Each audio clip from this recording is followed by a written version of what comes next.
Hi hello. അപ്പോൾ എല്ലാവർക്കും നമസ്കാരം. അപ്പോൾ നമ്മൾ കഥ പറയാമെന്ന എപ്പിസോഡിൻ്റെ ആദ്യത്തെ വീഡിയോ ഇന്നലെ ചെയ്തു. എൻ്റെ രണ്ടാം എപ്പിസോഡായിട്ട് ഇന്ന് തന്നെ വരാൻ കഴിയുമെന്ന് ഞാൻ ഒരിക്കലും പ്രതീക്ഷിച്ചില്ല. അപ്പോൾ ഇന്നലെ പലരും എന്നെ പേഴ്സണലി വിളിച്ചിട്ട് പറഞ്ഞു, നീ ഇത് കണ്ടിന്യൂ ചെയ്യണം, ഡെയിലി പറ്റുമെങ്കിൽ ചെയ്യണം എന്നൊക്കെ പറഞ്ഞു. അപ്പോൾ അതിൻ്റെ ഭാഗമായിട്ടാണ് ഞാൻ ഇതിൻ്റെ രണ്ടാമത്തെ എപ്പിസോഡായിട്ട് വരുന്നത്. ദിവസവും ചെയ്യാൻ കഴിയുമെന്ന് അറിയില്ല, ഞാൻ മാക്സിമം ശ്രമിക്കാം. അപ്പോൾ എല്ലാവരും സപ്പോർട്ട് ഇനിയും വേണം. അപ്പോൾ ഇന്ന് ഞാൻ പറയാൻ പോണത് നാഗങ്ങളെ കുറിച്ചിട്ടും പുള്ളുവന്മാരെ കുറിച്ചിട്ടുള്ള ഒരു ബേസിക് ആയിട്ടുള്ള ഒരു സംഭവം പറയാണ്. പുള്ളുവന്മാരെയും നാഗങ്ങളെയും നമ്മളൊരു കാലത്തും അവരെ ശാപം വാങ്ങിക്കാനോ നമ്മൾ വഴി വെക്കരുത്, അതിനുള്ള അവസരം ഉണ്ടാക്കരുത്. 7 ജന്മത്തേക്ക് ആ ശാപം നമ്മളെ വിട്ടുപോകില്ല എന്നാണ് പറയുക. നാഗക്കളങ്ങളെ കുറിച്ചിട്ടും നാഗങ്ങളെ കുറിച്ചിട്ടൊക്കെ കുറച്ചുകൂടി വൈഡായിട്ടുള്ളൊരു വീഡിയോ പിന്നീട് ചെയ്യാം. ഇപ്പോൾ ഞാൻ ഈ പുള്ളുവന്മാരെ കുറിച്ചിട്ട് സംസാരിക്കാനുണ്ടായ കാര്യങ്ങൾ പറയാം. നമ്മുടെ വീടുകളിലൊക്കെ മുന്നേ എൻ്റെ ചെറുപ്പത്തിലൊക്കെ നന്നായിട്ട് വർഷത്തിൽ 2-3 തവണ പുള്ളോത്തികളെന്ന് പറയാം, അതായത് പുള്ളുവൻ്റെ ഭാര്യേനാണ് പുള്ളോത്തി എന്ന് പറയാം. പുള്ളോത്തികൾ ഒരു കൊടായിട്ട് വന്നിട്ട് പാട്ട് പാടും, അതായത് പുള്ളൂർക്കടം നിറയ്ക്കുക, പുള്ളുവൻ പാട്ട് പാടുക, അങ്ങനത്തെ പരിപാടികളൊക്കെ ഉണ്ട് വീടുകളിൽ വന്നിട്ട് പാടാറുണ്ട് മുന്നേ. അപ്പോൾ അത് കഴിഞ്ഞ് ഞാൻ കുറച്ച് വലുതായി, ഇപ്പോൾ കുറച്ച് നാളായിട്ട് വളരെ കുറവാണ്. എനിക്ക് എപ്പോഴൊക്കെയാണ് പുള്ളുവന്മാർ വരാറുള്ളൂ. പുള്ളുവന്മാർ കഴിഞ്ഞാൽ പുള്ളോത്തികളാണ് പാട്ട് പാടുക, അപ്പോൾ അവർ വരാറുള്ളൂ. കൂടുതലും പാർക്കാടി പൂരത്തിൻ്റെ ഒരു സീസൺ ഏകദേശം ജനുവരി, ഡിസംബർ അവസാനം, ജനുവരി, ഫെബ്രുവരി ആ സമയത്താണ് കൂടുതലും ഞാനിപ്പോൾ എൻ്റെ ഓർമ്മയിൽ അവരെ കണ്ടേക്കുന്നത്. കാരണം ഞങ്ങളുടെ ദേശത്തെ പൂരം ആ സമയത്താണ്. അപ്പോൾ ആ സമയത്താണ് ഒരു വന്ന് കണ്ടേക്കുന്നത്. പുള്ളോത്തികൾ വരുന്ന സമയത്ത് ഒരു പക്ഷേ നമുക്ക് എന്തെങ്കിലും പെല അല്ലെങ്കിൽ വാലായ്മ, പെറ്റവില, മരിച്ച വില അങ്ങനെ ഉണ്ടെങ്കിൽ പോലും നമ്മൾ അവർ വരുമ്പോൾ അവരെന്നെ ഒന്നും കൊടുക്കാതെ വിടരുത്. ഒന്നെങ്കിൽ കുറച്ച് അരി കൊടുക്കുക, അല്ലെങ്കിൽ അവർ നമുക്ക് പറ്റുന്ന പോലെ എന്തെങ്കിലും ചെറിയൊരു കാശെങ്കിലും കൊടുക്കുക. നമുക്ക് പറ്റുമെങ്കിൽ അവരെന്നെ കൊണ്ട് പാട്ട് പാടിപ്പിക്കുക. വീട്ടിൽ ചെറിയ കുട്ടികളുണ്ടെങ്കിൽ പുള്ളുവൻ പാട്ട് പാടിപ്പിക്കുക എന്ന് വളരെ നാവൂറ് പാട്ട് കുട്ടികൾക്ക് പാടുന്നത് നാവൂറ് പാട്ടാണ്. അപ്പോൾ നാവൂറ് പാട്ട് പാടിക്കുന്നത് വളരെ നല്ലതാണ്. ഞാൻ എൻ്റെ ഒരു ജീവിതത്തിലുണ്ടായ ഒരു കാര്യം നിങ്ങളോട് ഷെയർ ചെയ്യട്ടോ. മോള് ജനിച്ച് ഒരു 2 വയസ്സ്, രണ്ടാമത്തെ വയസ്സ് മുതലാണ് എൻ്റെ അമ്പലത്തിൽ ഞാൻ ആദ്യമായിട്ട്, എൻ്റെ അമ്പലത്തിൽ നാവൂറ് പാട്ട് കളത്തിനെ പാടുന്നത് ഞാൻ മുന്നേ കണ്ടിട്ടില്ല. ആദ്യമായിട്ട് നാവൂറ് പാട്ട് പാടുന്നുണ്ട് എൻ്റെ തറവാട്ടമ്പലം എഴുത്തൂരക്കൽ കുടുംബക്ഷേത്രത്തിൽ ആദ്യമായിട്ട് നാവൂറ് പാട്ട് പാടുന്നത് മോൾക്ക് വേണ്ടിയിട്ടാണ്. ആദ്യമായിട്ട് അവർ പാടുമ്പോൾ ആ ഒരു വർഷം വേറെ ആർക്കും അങ്ങനെ കാര്യമായിട്ട് പാടിച്ചിട്ടൊന്നുമില്ല. ആദ്യത്തെ വർഷമായതുകൊണ്ട് മോൾക്ക് പാടി, നാവൂറ് പാട്ട് പാടിയിട്ട് ഞാൻ എന്നെക്കൊണ്ട് പറ്റുന്ന പോലെ ചെറിയൊരു ദക്ഷിണയൊരു മുണ്ടും പുള്ളുവനും കൂട്ടാണ് പാടിയത്. ക്ഷേത്രത്തിൽ കളത്തിൻ്റെ സമയത്ത് വൈകിട്ട് കളന്മാരെയൊക്കെ കഴിഞ്ഞവരിയ്ക്കണ നേരത്ത് അവർ മൈക്കയിൽ മോൾക്ക് നാവൂറ് പാടി. മോളുടെ പേര് ശിവരുദ്ര എന്നാണ്, ശിവരുദ്രക്കുട്ടി എന്ന് പറഞ്ഞ് വിളിച്ചിട്ട് പേരും നാളും പറഞ്ഞ് മഹാദേവൻ്റെ പൊൻവീണ വീട്ടുക എന്ന് പറഞ്ഞിട്ട് പാട്ട് തുടങ്ങി. അപ്പോൾ കുട്ടികൾക്ക് ഉണ്ടാവുന്ന നാവൂറ് ദോഷങ്ങൾ എന്തെങ്കിലും ഉണ്ടെങ്കിൽ അതൊക്കെ മാറിക്കിട്ടാൻ മഹാദേവനോടും നാഗദൈവങ്ങളോടും പ്രാർത്ഥിക്കണ പാട്ടാണ് നാവൂറ് പാട്ട്. അപ്പോൾ അത് പാടി. അടുത്ത വർഷം വീണ്ടും മോൾക്ക് പാടാൻ ഞാൻ പറഞ്ഞു, മോൾക്ക് പാടി. ആ വർഷം മുതൽ, അതായത് മോൾക്കൊരു 3 വയസ്സായിട്ടുള്ള ശേഷം ഉണ്ടായ കളത്തിൻ്റെ പാട്ട് മുതൽ പിന്നെ എല്ലാവരും ഈ നാവൂറ് പാട്ട് നടത്തി തുടങ്ങി. ഇപ്പം എൻ്റെ തറവാട്ടമ്പലത്തിൽ ചെയ്യണമെന്ന് എന്താ വെച്ചാൽ ഓരോരുത്തർക്കും വെവ്വേറെ പേരും നാളും പറഞ്ഞാണ് പാടുന്നത്. ഇത് തന്നെ ഞാൻ വേറൊരു ക്ഷേത്രത്തിൽ പോയപ്പോൾ കണ്ടത് എന്താണെന്ന് വെച്ചാൽ മൊത്തം ഉള്ള എല്ലാവരുടെയും പേരും നാളും വാങ്ങിയിട്ട് അവർ ഒറ്റ പാട്ടിൽ ഒതുക്കുകയാണ്. ഒറ്റതായിട്ട് ഇരുന്നിട്ട് പാടുകയാണ്.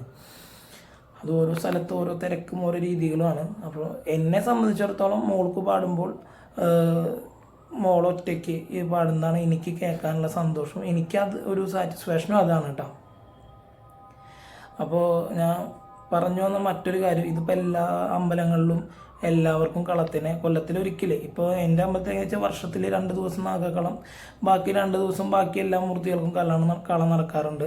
അപ്പോൾ അതുകൊണ്ട് തന്നെ കൊല്ലത്തിലൊരിക്കലും നമുക്ക് എന്തായാലും ഡേറ്റുകളിൽ ചെറിയ വ്യത്യാസം. ഡിസംബർ 26, 27, 28 അമ്പലത്തിൽ കളം വരിക, 29 4 ദിവസം. അതിപ്പോൾ എന്തെങ്കിലും കാരണത്താൽ ഡേറ്റ് 4 ദിവസം അങ്ങോട്ടും ഇങ്ങോട്ടൊക്കെ മാറിയാൽ പോലും കളങ്ങൾ കറക്റ്റായിട്ട് നടക്കും. കൊറോണ സമയത്ത് പോലും നമ്മൾ ആ ഒരു കൊറോണയുടെ ആ ഒരു തിക്കും തിരക്ക് കഴിഞ്ഞൊരു ഗ്യാപ്പ് വന്ന സമയത്തും നമ്മളെല്ലാ കാര്യങ്ങളും പാലിച്ചുകൊണ്ട് നമ്മുടെ അമ്പലത്തിൽ കളം നടന്നിട്ടുണ്ട്. പല ക്ഷേത്രങ്ങളിലും കൊറോണ സമയത്ത് നമ്മൾ എന്തെങ്കിലും കാര്യത്തിനൊക്കെ വിളിച്ചു ചോദിക്കുമ്പോൾ കൊറോണയുടെ ആ ഒരു ഗ്യാപ്പിൽ മാത്രം കളം നടന്നിട്ടില്ല, ബാക്കി എല്ലാ വർഷവും കറക്റ്റായിട്ട് നടന്നിട്ടുണ്ടെന്ന് പറഞ്ഞു കേട്ടു. അപ്പോൾ നമ്മുടെ ദൈവകാരണന്മാരുടെ, മുത്തപ്പൻ്റെയും ദൈവകാരണന്മാരെയും ദേവിയുടെയും എല്ലാ ദേവന്മാരെയും അനുഗ്രഹത്താൽ കൊറോണയുടെ റെസ്ട്രിക്ഷൻസൊക്കെ ഒന്ന് മാറി ചെറിയൊരു ഗ്യാപ്പ് വന്ന സമയത്ത് നമുക്ക് കറക്റ്റായിട്ട് കളം നടത്താൻ കഴിഞ്ഞു. അത് കഴിഞ്ഞ് വീണ്ടും സ്ട്രിക്റ്റായി. നമ്മൾ പാട്ടൊക്കെ സൗണ്ടൊക്കെ കുറച്ച് വെച്ച് നല്ല രീതിയിൽ എല്ലാം പാലിച്ച് മാസ്കൊക്കെ ഇട്ട് നല്ല രീതിയിൽ കളം നടത്തി നമ്മൾ. ഇനി പറഞ്ഞു വരേണ്ട മറ്റൊരു കാര്യം, നമ്മളിപ്പോൾ എൻ്റെ മനസ്സിലൊരു ചിന്താഗതി, അപ്പോൾ നമ്മൾ വർഷം കളം നടത്തുമ്പോൾ അമ്പലത്തിൽ തറവാട്ടിലെല്ലാവരും കൂടി കളം നടത്തുന്ന സമയത്ത് മോൾക്ക് നാവൂറ് പാടുന്നുണ്ടല്ലോ. അപ്പോൾ ഇനി വേറെ നമ്മൾ വീട്ടിൽ വരുമ്പോൾ പാടിക്കണോ വേണ്ടതെന്നൊരു അങ്ങനത്തെ ഒരു മനസ്സിൻ്റെ ഒരു കൺഫ്യൂഷനും കാര്യങ്ങളും എനിക്കുണ്ടായിരുന്നു. അപ്പോൾ ഒരു പ്രാവശ്യം ഒരു പുള്ളോത്തി വന്നപ്പോൾ നമുക്കത് പാടാൻ വെച്ചാൽ കളം കഴിഞ്ഞിരിക്കുന്ന സമയത്ത് നമ്മളൊരു 7 ദിവസം കളം കഴിഞ്ഞ് അമ്പലം നടടയ്ക്കും, 7 ദിവസം കഴിഞ്ഞിട്ടേ തുറക്കുള്ളൂ. ആ സമയത്ത് നമ്മളോട് ഇങ്ങനെ ഈ കളംപാട്ട്, പിന്നെ അതേപോലെ തന്നെ നാവൂറ് പാട്ട്, അങ്ങനത്തെ പാട്ടുകളൊന്നും അധികം തറവാട്ടിൽ വീട്ടിലധികം വെക്കരുത് എന്ന് ചാത്തനാളത്തിൻ്റെ ആൾക്കാരൊക്കെ കൂടുതൽ പുള്ളുവന്മാരാണ് ഇത് പറയാറ്. ഞാൻ പറഞ്ഞു വന്നപ്പോൾ ഓൾറെഡി നമ്മളിത് നടത്തിക്കൊണ്ടിരിക്കണോണ്ട് ഇനിയിപ്പോൾ അവരെ കൊണ്ട് പാടിപ്പിക്കണമെന്ന് ഉണ്ടായില്ലേ എന്നുള്ള കൺഫ്യൂഷൻ എനിക്കുണ്ടായിരുന്നു. പക്ഷേ അവർ വരുന്ന സമയത്ത് ഓൾറെഡി നമ്മളിങ്ങനെ പുള്ളുവന്മാർ പറഞ്ഞിട്ടുണ്ട്, ഒരു 7 ദിവസം നിങ്ങൾ ഇങ്ങനത്തതൊന്നും അധികം കേൾക്കരുത്. പിന്നെ വീട്ടിലെ ദേവുട്ടി കോമരാണ്, ഞാനും കോമരാണ്. അപ്പോൾ അതുകൊണ്ടൊക്കെ നമ്മൾ ഇത് കേൾക്കണ്ട, അപ്പോൾ അവർക്കൊരു ദക്ഷിണ കൊടുത്ത് വിട്ടു. പക്ഷെ എനിക്ക് ഇത് കഴിഞ്ഞ് പോയതിനു ശേഷം മനസ്സിന് ഭയങ്കര വിഷമം. നമ്മളത് പാടിക്കാറുന്നു, കാശ് കൊടുത്ത് വിട്ടതുകൊണ്ട് അവരുടെ ദോഷങ്ങളും കാര്യങ്ങളൊന്നും ഇല്ല, കാരണം നമ്മളവരെ വിഷമിപ്പിക്കാണ്ടാണ് വിട്ടത്. എന്നാൽ പോലും നമ്മളത് ചെയ്യണ്ടായിരുന്നു എന്ന് എനിക്ക് തോന്നി. പക്ഷെ പിന്നീട് ഓരോ പ്രാവശ്യം ഞാൻ അമ്മോട് പറഞ്ഞു, ഇനിയിപ്പോൾ ഞാനുണ്ടെങ്കിലും ഇല്ലെങ്കിലും നമുക്ക് പറ്റുന്ന സമയമാണെങ്കിൽ പലിയും കാര്യങ്ങളൊന്നും ഇല്ലെങ്കിൽ അവരെ കൊണ്ട് നിർബന്ധമായിട്ടും പാടിപ്പിക്കണം. അപ്പോൾ ഒരാൾ വന്നിട്ട് 10 ദിവസം കഴിഞ്ഞിട്ട് 5 ദിവസം കഴിഞ്ഞിട്ടൊക്കെ ഉണ്ടാവുള്ളൂ, എന്നാൽ പോലും പാടിപ്പിച്ച് നമുക്ക് പറ്റുന്ന പോലെ എന്തെങ്കിലും കൊടുക്കണം. അതില്ലെങ്കിൽ നമുക്ക് എനിക്ക് മാനസികമായിട്ട് ആ സംഭവം ഭയങ്കരമായിട്ട് ഉള്ളിൽ അതന്നെ ഇങ്ങനെ ആലോചിച്ച് ഇങ്ങനെ വിഷമവും കാര്യങ്ങളും വന്നു. അപ്പോൾ പറഞ്ഞു വന്ന കാര്യങ്ങൾ നമ്മൾ ഒരു കാരണങ്ങൾ കൊണ്ടും ഇത് ആർക്കൊക്കെ ഇങ്ങനെ അനുഭവങ്ങൾ ഉണ്ടായിട്ടുണ്ട് ഇല്ല എന്നൊന്നും അറിയില്ല. അപ്പോൾ ഞാൻ പറഞ്ഞതെന്ന് വെച്ചാൽ പുള്ളോത്തികൾ വീട്ടിൽ വരുന്ന സമയത്ത് നമുക്ക് പാടിപ്പിക്കാൻ എന്തെങ്കിലും അവസരങ്ങളുണ്ടെങ്കിൽ എങ്ങനെയെങ്കിലും കഴിയുമെങ്കിൽ നമ്മൾ പാടിപ്പിക്കുക. പിന്നെ നാഗങ്ങളെ കുറിച്ച് പറയുന്ന നാഗങ്ങൾ നമ്മുടെ കണ്ണുകൊണ്ട് കാണാൻ പറ്റുന്ന ദൈവങ്ങളാണ് നാഗങ്ങൾ. അപ്പോൾ അവരെ ഒരു കാരണവശാലും അവരുടെ ശാപങ്ങൾക്കോ അവരുടെ ദോഷങ്ങൾക്കോ ഒന്നും നമ്മൾ വഴിവെക്കാണ്ടിരിക്കുക, പരിഹസിക്കാതിരിക്കുക. അപ്പോൾ നാഗദൈവങ്ങളുടെ അനുഗ്രഹങ്ങൾ ഉണ്ടാകട്ടെ. കുറച്ചുകൂടി വലിയ വൈഡ് വീഡിയോ ആയിട്ട് ഞാൻ വരാം. ക്ഷേത്രവുമായി ബന്ധപ്പെട്ട നാഗങ്ങൾ, പാമ്പും കാലത്ത് നാഗങ്ങൾ വളരെ ചെറിയ നാഗങ്ങളാണ്. അവരുടെ ശരീരത്തിൽ ചെറിയ ചെറിയ തിളക്കങ്ങളും വ്യത്യസ്തമായ കളറുകളുണ്ടെന്നൊക്കെ പറയുന്നിട്ടുണ്ട്. വീടിൻ്റെ അടുത്ത് പാമ്പുങ്കാവും കാര്യങ്ങളൊക്കെ ഉള്ളതുകൊണ്ട് അങ്ങനെ ചെറിയ നാഗങ്ങളെ എപ്പോഴെങ്കിലും കാണുകയാണെങ്കിൽ അമ്മ പറയും അത് അമ്പലത്തിലത്തെ ഇതാണ്, നമ്മളൊന്നും ചെയ്യേണ്ട, അത് പൊക്കോളൂ എന്ന് പറയും. പ്രായ ആൾക്കാർക്ക് കണ്ടാൽ മനസ്സിലാവും. അപ്പം അതേപോലെ പ്രായ ആൾക്കാരൊക്കെ അങ്ങനെ പറയുമ്പോൾ ഒന്ന് ശ്രദ്ധിക്കുക. കാരണം എല്ലാവർക്കും പാമ്പ് എന്ന് പറഞ്ഞാൽ പേടിയാണ്. അപ്പോൾ പലരും അത് വീടിൻ്റെ അകത്തൊക്കെ കാണുമ്പോൾ പേടി തന്നെയാണ് എല്ലാവർക്കും. അപ്പോൾ അങ്ങനെ ഒന്നും ചെയ്യരുതെന്നല്ല ഞാൻ പറയുന്നത്. അപ്പോൾ പ്രായ ആൾക്കാർ ഇത് ഇന്നതാണെന്ന് പറഞ്ഞ് മനസ്സിലാക്കി തരികയാണെങ്കിൽ, അല്ലെങ്കിൽ ആരെങ്കിലും പറഞ്ഞ് തരികയാണെങ്കിൽ നമ്മൾ അറിഞ്ഞുകൊണ്ട് അതിനെ ഉപദ്രവിക്കാതിരിക്കുക. നിന്നെ നാകാന്നൊക്കെ പറയുകയാണെങ്കിൽ നമ്മൾ ഒരു വടി കൊണ്ട് എന്തുകൊണ്ടെങ്കിലും തട്ടിയിട്ട് എവിടേക്കെങ്കിലും മാറ്റിയിടാൻ നോക്കുക. കുറേ പേര് അറിയാതെ ചെയ്യണത് തെറ്റാണെന്ന് അറിയാതെ പെട്ടെന്ന് ഇതാന്ന് പലരും പറഞ്ഞു കൊടുത്തിട്ടും ഇത് ചെയ്ത് എത്ര വലിയ പ്രശ്നം ഉണ്ടാവും എന്ന് അറിയാതെ പോലും ഇതിനെ ഉപദ്രവിച്ചിട്ട് ഒരുപാട് ദോഷങ്ങൾ വരുത്തി വെച്ചവരുണ്ട്. കാരണം എന്താണെന്ന് വെച്ചാൽ 7 ജന്മത്തിൽ നാഗങ്ങളുടെ ശാപം പോവില്ല എന്നാണ് പറഞ്ഞ് ഞാൻ കേട്ടേക്കുന്നത്. പിന്നെ തറവാട്ടമ്പലത്തിലൊക്കെ കളങ്ങളിൽ ഉള്ളവർ ഒരു പക്ഷേ ഇപ്പോൾ ഞാൻ പറഞ്ഞല്ലോ, മോൾക്കാണ് ആദ്യമായിട്ട് തറവാട്ടിൽ കളത്തിന് നാവൂറ് പാടുന്നതാണ് എൻ്റെ ഓർമ്മ. ഞാൻ എൻ്റെ ചെറുപ്പത്തിൽ എൻ്റെ ഓർമ്മയ്ക്ക് മുന്നുള്ള കാലത്ത് അങ്ങനെ ചെയ്തിട്ടുണ്ടോയെന്നൊന്നും എനിക്കറിയില്ല. ഞാൻ മോള് ജനിച്ചൊരു 2 വയസ്സ് ഏകദേശം ആ സമയത്ത്, മോളെ പിറന്നാൾ ഒരു ഫെബ്രുവരിയിലാണ്. അപ്പോൾ ഏകദേശം 2 വയസ്സിനോട് ഉള്ള സമയത്ത്, 2 വയസ്സാവുന്ന സമയത്താണ് ആ ഒരു സമയത്ത്, ഒരു ഡിസംബർ സമയത്താണ് ഞാനിങ്ങനെ പറയണത് അവരോട്. പുള്ളുവന്മാർ നമുക്ക് ചാത്തനാളത്തിന് പറഞ്ഞ പാലക്കൽ ശശിയേട്ടനായാലും പിന്നെ പാമ്പിനാളത്തിന് പറഞ്ഞ ചേട്ടനായാലും അവരോടൊക്കെ നമ്മൾ അത്രയും വർഷങ്ങളുടെ പരിചയം ഉള്ളതുകൊണ്ട് ഞാനിങ്ങനെ പറഞ്ഞപ്പോൾ അവർ ചെയ്തു തരാമെന്ന് പറഞ്ഞു. അത് 1 വർഷം മോൾക്ക് ചെയ്തു. 2ാമത്തെ വർഷം മുതൽ ആളുകൾ കൂടി 3 വർഷം കഴിഞ്ഞു, 4 വർഷം ഏകദേശം 3ാമത്തെ വർഷമായി. ഇപ്പോൾ 3 വർഷം കഴിഞ്ഞു, ഏകദേശം 3 വർഷം ചെയ്തു മോൾക്ക് കണ്ടിന്യൂസ് ആയിട്ട് 3 വർഷം ചെയ്തു. അപ്പോൾ ഓരോ വർഷം കൂടി ആളുകൾ കൂടുക എന്നല്ലാണ്ട് കുറഞ്ഞിട്ടില്ല. അപ്പോൾ ഒരുപാട് സന്തോഷം നമുക്ക്. അത് ഓരോ വർഷം ചെയ്യുമ്പോൾ അതിൻ്റെ സംതൃപ്തി ഉണ്ട്. മുടങ്ങാണ്ട് ചെയ്യാൻ കഴിയുക എന്ന് പറയാൻ തന്നെ ഏറ്റവും വലിയ ഭാഗ്യമാണ്. അമ്മയുടെ മടിയിലിരുന്നിട്ടാണ് മോള് നാവൂറ് പാട്ട് മോൾക്ക് പാടി കൊടുക്കാറ്. ഞാനും വൈഫും കൂടെ ഉണ്ടാവാറുണ്ട്. അപ്പോൾ പറഞ്ഞു വരുന്ന കാര്യങ്ങൾ എന്താണെന്ന് വെച്ചാൽ, ഉച്ച സമയത്തൊക്കെ വരിക നിങ്ങൾ ഭക്ഷണം കൊടുക്കുകയാണെങ്കിൽ അവർക്ക് ഭയങ്കര സന്തോഷമാവും. അവർ നമ്മുടെ മക്കളെ അനുഗ്രഹിച്ചിട്ട് പോകും.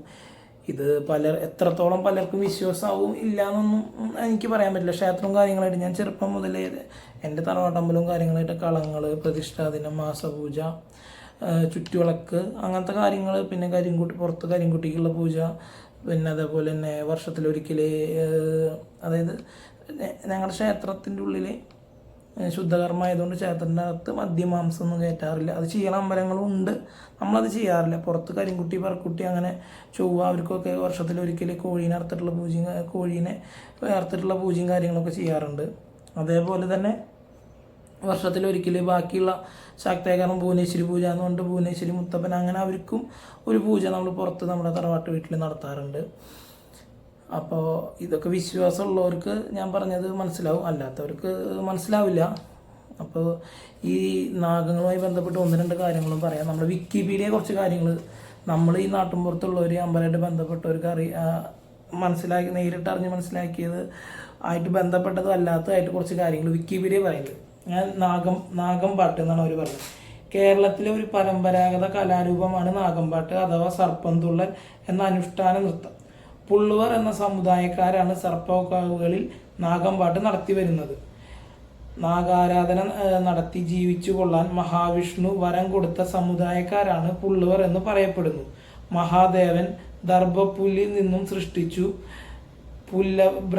പുല്ലവൻ ലോപിച്ച് പുള്ളുവനായി. ഉന്നത കുലജാതരായ ഇവർ വൈഷ്ണവ ശൈവ ആചാരങ്ങളുടെ സംഗമ രീതിയാണ് പിന്തുടരുന്നത്. നാഗങ്ങളുമായി ബന്ധപ്പെട്ട എല്ലാ കർമ്മങ്ങളും അവകാശം ഇവർക്കാണ്. ഞാൻ കേട്ടേക്കുന്നത് ഇവർ അത്ര ഉന്നത കുലജാതരാണ് എന്നല്ല കേട്ടോ ഞാൻ കേട്ടേക്കുന്നത്. എനിക്കറിയില്ല, കൂടുതൽ ഈ വീഡിയോ കാണുന്നവരുടെ അഭിപ്രായങ്ങൾ പറയണം കേട്ടോ. നാഗങ്ങളെ പ്രീതിപ്പെടുത്തുവാൻ വേണ്ടിയാണ് ഈ കലാരൂപം നാഗക്ഷേത്രങ്ങളിലും സർപ്പക്കാവുകളിലും വീട്ടുമുറ്റത്തും നടത്താറുണ്ട്. പുള്ളോർ കുടം, വീണ, ഇലത്താളം എന്നിവ ഉപയോഗിച്ചാണ് പുള്ളുവർ നാഗസ്തുതികൾ പാടുന്നത്. ആദ്യകാലങ്ങളിൽ 41 ദിവസവും വരെ നീണ്ടു നിന്നിരുന്ന ഈ കലാരൂപം ഇന്ന് 9 ദിവസത്തിന് ഇപ്പുറം പോകാറില്ല. പണ്ടൊക്കെ 41 ദിവസം നാഗക്കളവും പരിപാടിയൊക്കെ ഉണ്ടായിരുന്നു എന്നാണ് ഇതിൽ പറയുന്നത് കേട്ടോ വിക്കിപീഡിയയിൽ. ഇന്ന് പല സ്ഥലങ്ങളിലും 9 ദിവസത്തിലും മേലെ പോണില്ല എന്നാണ് ഇതിൽ പറഞ്ഞത്. പക്ഷെ 10 ദിവസം വരെ നാഗക്കളങ്ങൾ നടത്തുന്ന ക്ഷേത്രങ്ങളൊക്കെ ഉണ്ട് കേട്ടോ. അങ്ങനെ ഞാൻ പറഞ്ഞു കേട്ടിട്ടുണ്ട്, ഞാൻ പോയി കണ്ടിട്ടില്ല 10 ദിവസത്തിനൊന്നും. ഇതിൻ്റെ ചിട്ടവട്ടങ്ങളും രീതികളും പറയണത്, മണിപ്പന്തലിൽ വെച്ചാണ് നാഗപ്പാട്ട് നടത്തുന്നത്. കുരുത്തോല കൊണ്ട് അലങ്കരിച്ച ഈ മണിപ്പന്തലിന് നടുവിലായി സർപ്പത്തിന്റെ കളമെഴുതിയാണ് ഈ കലാരൂപം നടത്തി വരുന്നത്. മണിപ്പന്തൽ ഭംഗി വരുത്തിയ ശേഷം കുരുത്തോലയും 4 ഭാഗത്തായി തൂക്കുവിളക്കും മറ്റു വിളക്കുകളും വെച്ചാണ് കളം വരയ്ക്കാൻ ആരംഭിക്കുക. നാഗങ്ങളുടെ രൂപമാണ് കളത്തിൽ വരയ്ക്കാറുള്ളത്. മണിപ്പന്തലിന്റെ നടുവിൽ നിന്ന് കൃഷ്ണപ്പൊടി ഉപയോഗിച്ചാണ് കളമെഴുത്ത് ആരംഭിക്കുന്നത്. കൃഷ്ണപ്പൊടി എന്ന് ഉദ്ദേശിക്കുന്നത് നമ്മൾ ഉമിക്കരിനെയാന്ന് തോന്നുന്നുണ്ട് കേട്ടോ. ഇതിൽ തെറ്റുണ്ടെങ്കിൽ വീഡിയോ കാണുന്നവർ കമന്റ് ഇടണം. അരിപ്പൊടി, മഞ്ഞൾപ്പൊടി, മഞ്ഞളും ചുണ്ണാമ്പും ചേർത്തുണ്ടാക്കിയ ചുവപ്പ് പൊടി, ഉമിക്കരിച്ചുണ്ടാക്കുന്ന ഉമിക്കരി. അപ്പോൾ ഈ കൃഷ്ണപ്പൊടി എന്ന് ഉദ്ദേശിക്കുന്നത് ഉമിക്കരിനെ അല്ല കേട്ടോ.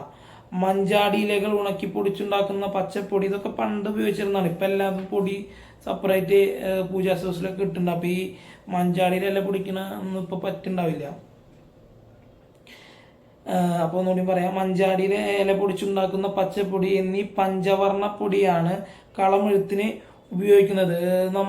ഞങ്ങളുടെ അവിടെയൊക്കെ കളം കുറച്ച് ഈ ചാത്താളൊക്കെ നല്ല കളർഫുൾ ആയിട്ടാണ് വരിക. ഇപ്പോൾ പാമ്പനാളത്തിൻ്റെ കാര്യങ്ങൾ പറയണമെങ്കിൽ പോലും പല സ്ഥലത്തും കുറച്ച് ഡാർക്കിഷ് ആയിട്ടൊരു അങ്ങനെയുള്ള കളങ്ങൾ ഞാൻ കണ്ടിട്ടുണ്ട് ഫോട്ടോസൊക്കെ. നമ്മുടെ നാട്ടിൽ ഞങ്ങളുടെ കുന്നംകുളം, ഗുരുവായൂർ, ചാവക്കാട് ഭാഗത്തൊന്നുമല്ല, കുറച്ച് അപ്പുറം സ്ഥലങ്ങളിലാണ് കണ്ടേക്കുന്നത് കേട്ടോ.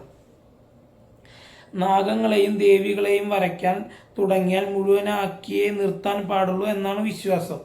വരച്ചു കഴിഞ്ഞാൽ മുകളിൽ ചവിട്ടാൻ പാടില്ല.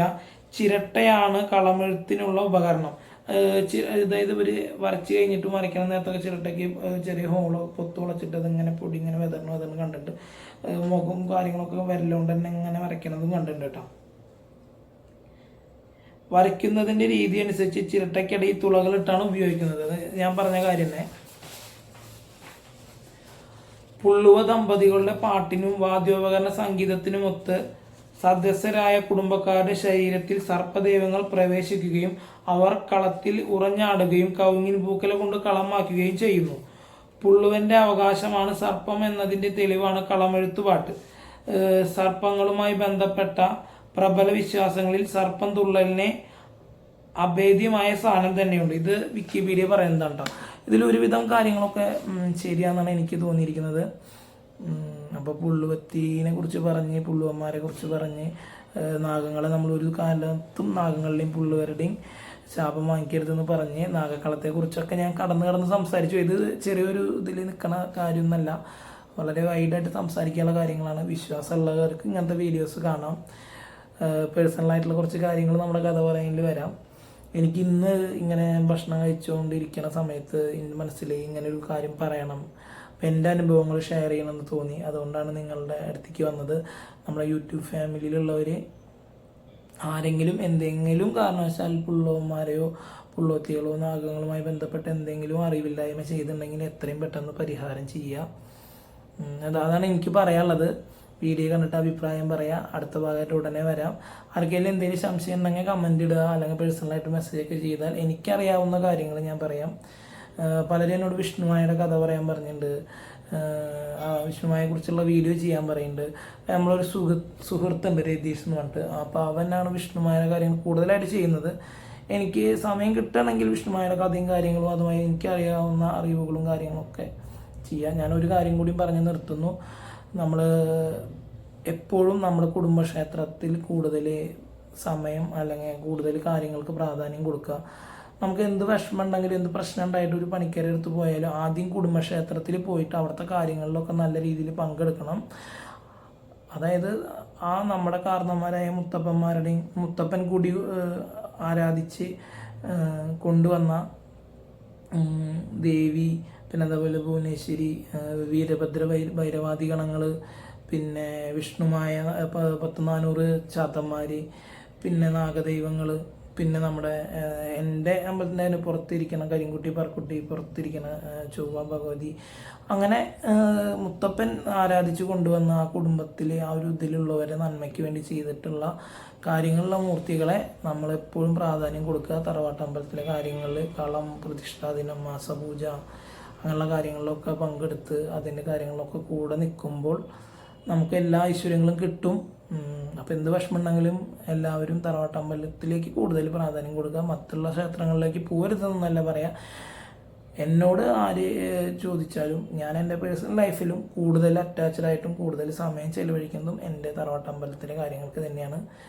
വർഷത്തിലൊരിക്കലും തന്നെ കാണാൻ എനിക്കും എൻ്റെ ഫാമിലി തറവാട്ടിൽ എല്ലാവർക്കും നമുക്കത് അത്രയും ഉത്സവ പ്രതീതിയിൽ തന്നെയാണ് എല്ലാവരും കൊണ്ടുനടക്കുക. ഒരു 10-45 കുടുംബങ്ങൾ എല്ലാവരും ഒരുമിച്ച് എല്ലാ കാര്യങ്ങളും ഒന്നിച്ച് കൂടി ഒരു 4 ദിവസം 8-9 കളാണ് നടത്തുക. ഗംഭീരമായിട്ട് തന്നെ എല്ലാ വർഷവും നടന്നു പോകും. ഇനി അങ്ങനെ തന്നെ നടക്കട്ടെ എന്ന് പ്രതീക്ഷിക്കുന്നു. അപ്പോൾ എന്തെങ്കിലും സംശയം കാര്യങ്ങളുണ്ടെങ്കിൽ പറയാം. ഓരോരുത്തരും ഓരോ കാര്യങ്ങൾ എന്നോട് പേഴ്സണലി വിളിച്ച് പറയാനത് കമൻറ്റ് ഉണ്ടെന്ന് സംബന്ധിച്ച വീഡിയോസ് ചെയ്യാൻ ശ്രമിക്കാം. ഇപ്പം എനിക്ക് പറ്റണ കുറച്ച് കാര്യങ്ങൾ ഞാൻ പറഞ്ഞു പോകണമെന്ന് മാത്രം. ബായ്.